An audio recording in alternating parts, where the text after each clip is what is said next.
Hello everybody and welcome to another video. Games Workshop have just dropped the faction focus for the World Eaters, so we're going to have a little look at it. So grab a brew, get comfortable, and we'll get cracking.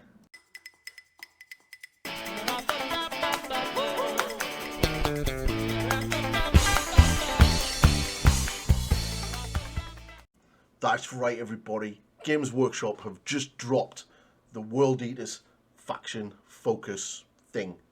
And as you know, I do love my World Eaters, and so I thought I might as well do a video on it and share, see what we're going to be doing. So yeah, this book is only like literally not very old, so it's a little bit of shame that it's going out of date already, but sure, that's the thing. So we've got our faction focus, and you know, it's not too bad. I've had a little flick through already, and we'll have a look. So the new army rule is blessings of the blessings of corn. So basically this is replacing the blood tithe point system, and how this will work is if your army faction is World Eaters, it will be, and at the start of the battle round you can make a blessings of corn roll. To do so you roll 8d6. You can use those dice to activate up to 2 blessings of corn from the blessings of corn list. Each blessing of corn specifies the dice result it requires. Where a number is specified, a double or triple of that value or higher is required. You can only activate each blessing of corn once per battle round. Any unused dice from the blessings of corn roll are then discarded. Once activated, each blessing of corn applies for that battle round or until the end of the battle round. So let's have a little look at what these blessings are. So this is the new system that is replacing blood tithe points. And yes, do not worry, Angron still does stuff with this. So first things first, we got the first one is add 2 to the movement characteristic of models in this unit on a double. Any double. So double 1, double 2, double 4, double 6, doesn't matter. Any double, you can do this. Wrathful Devotion, another any double. Models in this unit have a feel no pain of 6+. Now this is every unit in the army gets this. So an army wide, and I believe that is the case.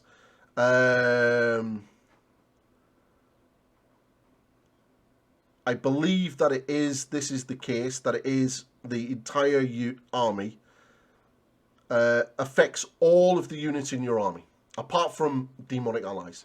So any double can give you feel no pain 6+ ability, army wide. If models already have feel no pain, then it adds 1 to the feel no pain roll. So if you feel no pain 5, you could essentially get a feel no pain 4. Pretty cool. The next one is Martial Excellence on a double 3+.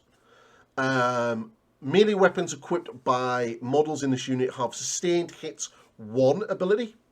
Cool. Now, this Total Carnage is the one that I'm not 100% okay with. I'm not a fan of this, only because of the requirements of what you need and then you need to then do to get this to work. So Total Carnage is double 4+, so 2, 4 or more, or any triple. So you need 2 dice or 3 dice. Each time a model in this unit is destroyed by a melee attack, if that model has not fought this phase, roll a d6. On a 4+, do not remove it from play. The destroyed model can fight after the attacking model's unit has fought making its attacks, and it is then removed from play. Now, this is an army-wide fight on death. Now, okay, you do need to roll a 4+ for each time a model is destroyed, and you can trigger it on 2 4+s or any treble. So if you roll 3 1s, you've got it. So maybe it's okay, maybe not. I just find that you've got these quite large requirements, and you then need to roll a 4+ to trigger it. So yeah, it's the additional 4+ that I'm not a big fan of. So then we've got warp blades. So any double 5 or any triple, you get lethal hits for melee weapons. And then unbridled bloodlust, any double 6 or triple 4 plus. This unit is eligible to declare a charge in a turn in which it advanced. So run and charge army wide for that turn just from that. That's pretty cool. So, looking at the Khorne Berserkers, and there are some changes here.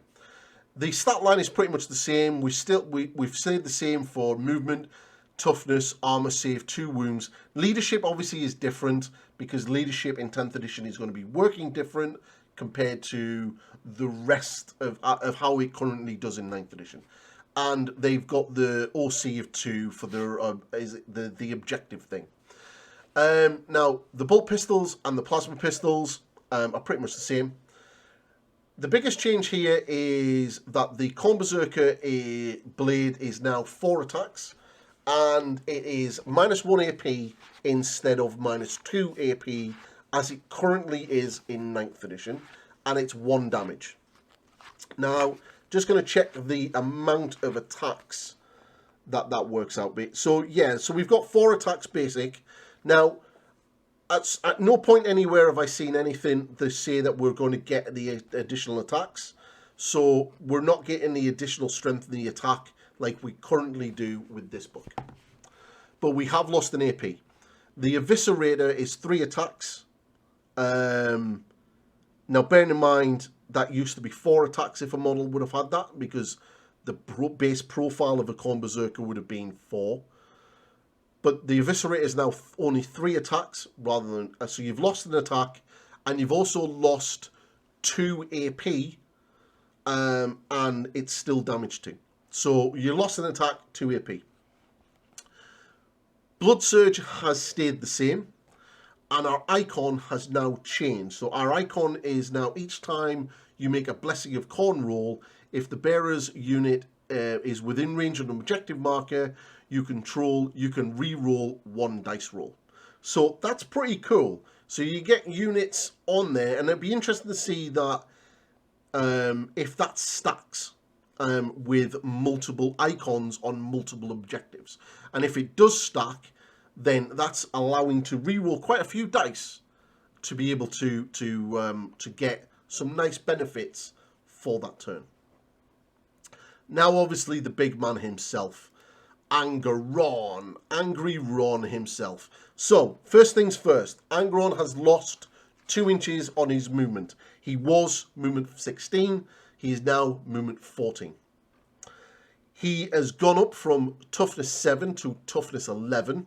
He's kept the 2 up save and the 4 up invulnerable save.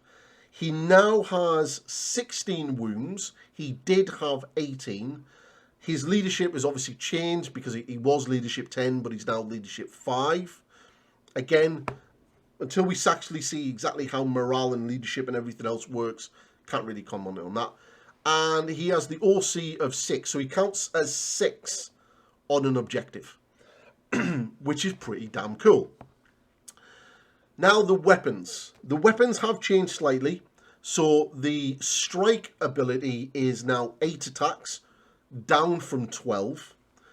It hits on 2s. It's strength 16. It was strength 14. So it's gone up 2 strength. It's still -4 AP, but it's now D6 plus 2 damage. It was D3 plus 3 damage. So a little bit more damage, you've lost a few attacks, and you've gained a little bit of strength. So it's still pretty scary.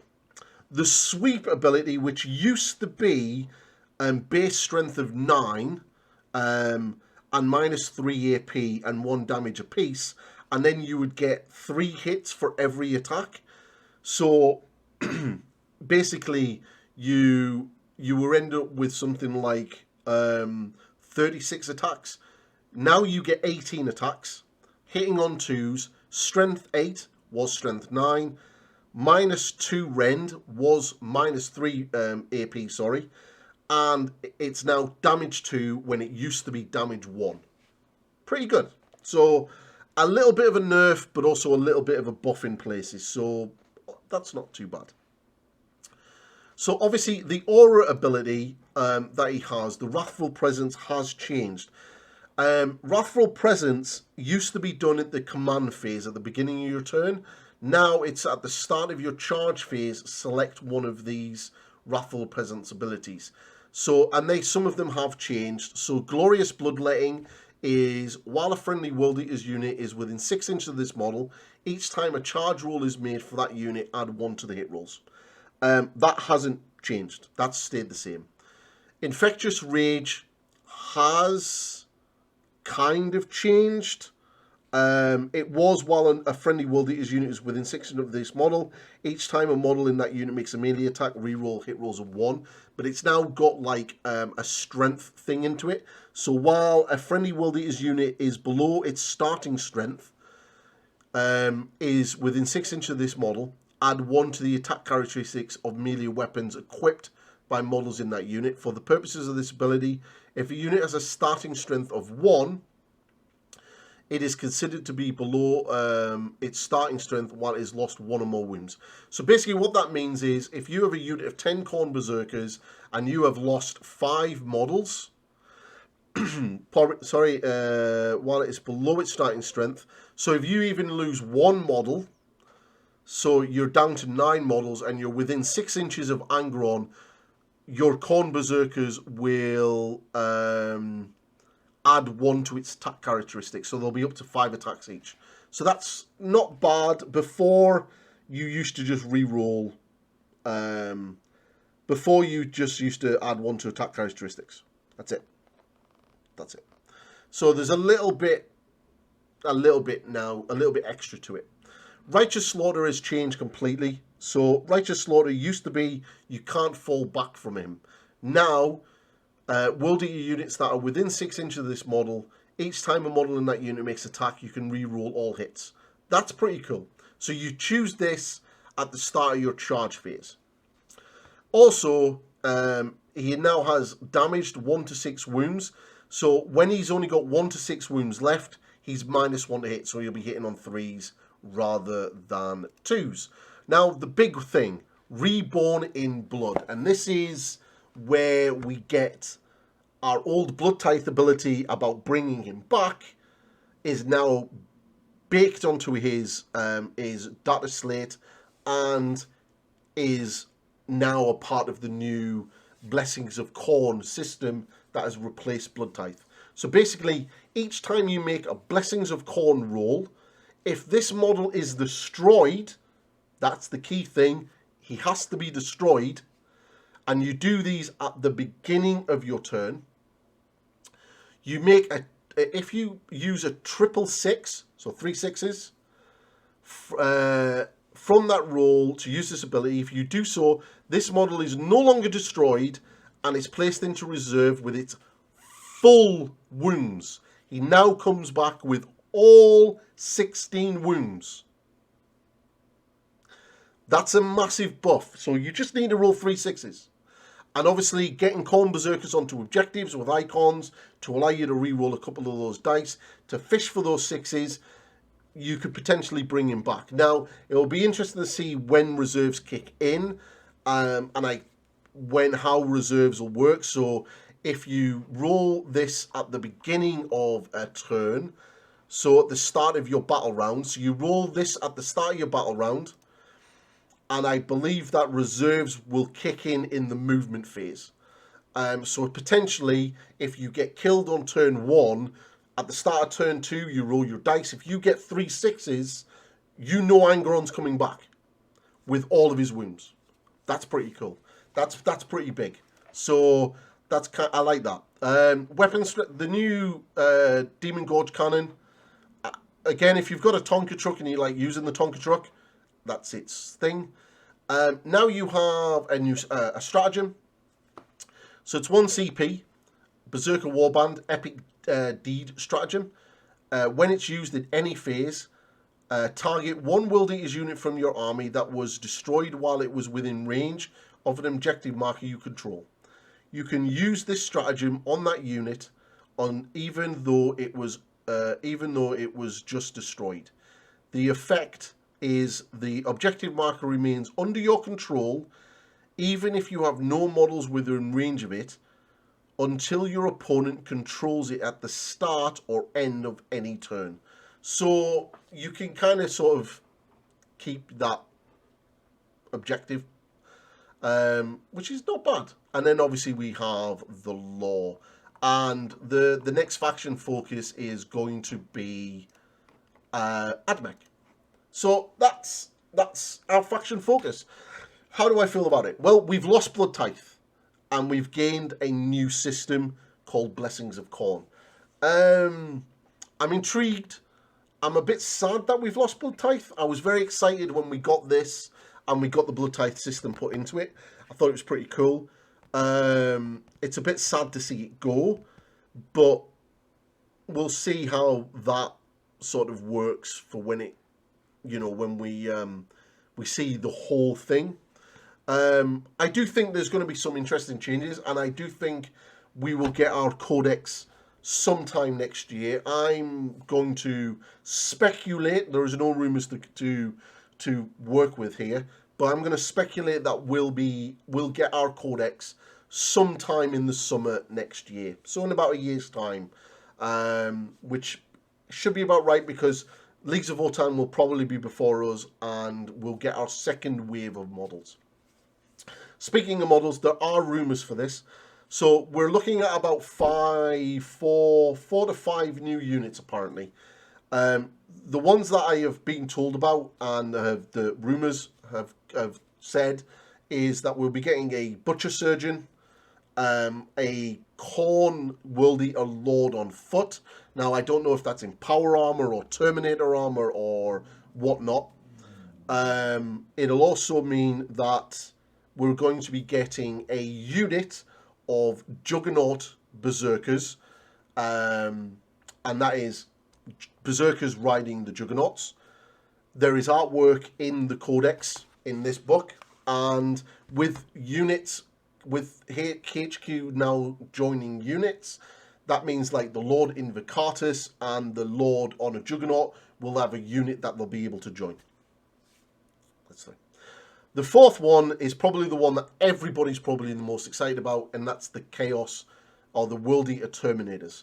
And the reason why I think that we didn't get them in this book is because obviously the new scale that Terminators will be in regards to the new scale that the Loyalist Terminators have been given. So it only makes sense that our Terminators will follow that trend and they will get bigger, which probably means that the Chaos Space Marine Terminators will more than likely also get changed at some point in the future. Maybe when they get their new codex by spring next year, because they are being listed. So maybe they'll get new Terminators. But it's safe to add that Terminators are going to get bigger. And I wouldn't be surprised if the HQ on foot is not a Terminator World Eater Chaos Lord, essentially. That I haven't heard if he's in Terminator Armor or Power Armor, but there are rumours that there's Chaos World Eater Terminators coming, and I would imagine that we'll probably get him. And it'll be interesting to put a size comparison with this guy next to the new Terminators from the new Leviathan box, because this guy's big, and he's a big boy, and it will be interesting to see if that's going to translate over. But all in all, that's the video, people. I'm excited for 10th edition now. We've seen what the World Eaters are going to get. Angron is looking scary. Berserkers are looking pretty good. I'm kind of excited about the new Blessings of Khorne. I'm a bit sad that the Blood Tithe is gone. And I'm just intrigued now to see what the World Eaters are going to get. I'm actually getting quite excited about it. So yeah, World Eaters, faction focus, has been done. We can all smile happily. Surprising that we've been done as early as this. And yeah, that's it. So if you like the video, drop a comment, like the video, ring that bell, and please subscribe to the channel. The channel is growing really well. We're getting very close now to the 2,000 subscriber mark, and it's super good, and it's going to be amazing. So thank you very much to everyone who does support the channel. It's been super good, and there will be more World Eater content coming very soon, and I will see you all in the next video. Goodbye.